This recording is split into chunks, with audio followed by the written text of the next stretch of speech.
Now, you mentioned in your show that you had that people are always asking about having the animals at home or adopting animals. Do you get that a lot? That's the dreaded question I get every show. It's a Is, huge can you mistake. own this one? Yeah. Fact is, it's legal to own most anything. In Missouri? But in Missouri, yeah, pretty Really? much you can own, unless it's endangered. Then you have to, or unless it's a native species like wolves, you have to have a wildlife license for it and things like that.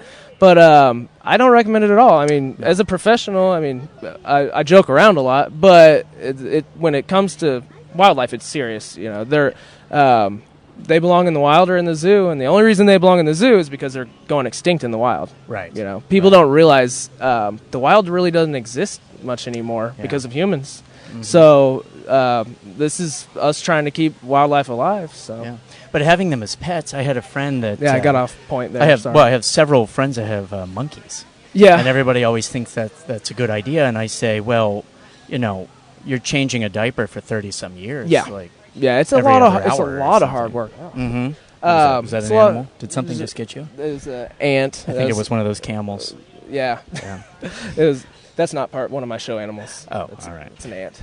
Yeah, so so having a pet it's a like lot that, of work. it's a lot of work, but it's just not right. I mean, They don't. That's not where they belong. Especially primates, they're very social animals. You can't. You shouldn't just keep one, and especially in your house. It's just like leaving a dog at home all day. You know, if you work 12 hours a day, you probably shouldn't have many dogs. yeah, I kind of made that mistake, actually. I was down at the Branson landing there a few years ago. They used to let people come down and they would sell animals. Did you ever see that? They would. No. Well, let's just say one day I went down to the Mexican place and had a few margaritas and ended up going home with a sugar glider. And that thing was Is that what you meaty. called her? Yeah, right. An actual sugar glider? Yes. Yeah, and I had a giant cage for it. And, you know, it's like $1,000 I put into this They thing. smell. They do, and they want a lot of You attention. put two margaritas and you gave up $1,000. Yeah. That's rough. Yeah.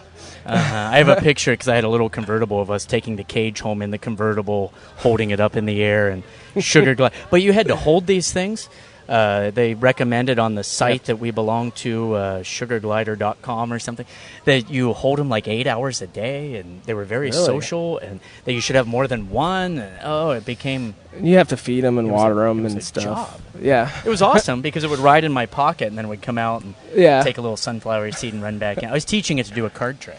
Yeah. And it worked out fine. And I would let it run around the house. What kind of a card trick do you teach a sugar glider? It would I'd have you pick a card, and it would run out of my pocket and grab the card out of the deck and hold it up and go back in the pocket. It would do Okay. it. Yeah, I could. Oh, you're a magician. Yeah. So I was kind Kinda of confused of like what. Why would you do that? There's a Just- random just for- thing to teach just for you. random. Just because. Yeah, you know. 'Cause I Is something can. getting you? No. Is that an alligator? Well, Keep your fingers away from their face. So pets, certain animals should be pets, certain should not. But you have quite a range got out quite here. a few pets. And we go to zoos all over. My kids love zoos. We've been all over the world to zoos. We stay away from the ones down south in the deep south because not only do they have descriptions like you have over there, but they have the recipes, which is kind of odd. There's I have a screaming hairy armadillo, and Do you? yeah, we And do. she designed this logo.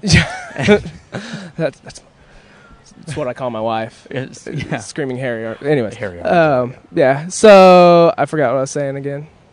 Oh, We get so sidetracked pretty easily. that happens on this show. Oh yeah, 9-banded armadillos can get leprosy. So a lot of times when I bring that hairy armadillo out, people are like, "I don't want to touch it. They carry leprosy," and so I always have to explain, only 9-banded, which is the ones in North America. So you can get leprosy from an armadillo, but it's very, very rare, and you can't get it from petting them. The only way you can get it is by eating the raw meat. Oh.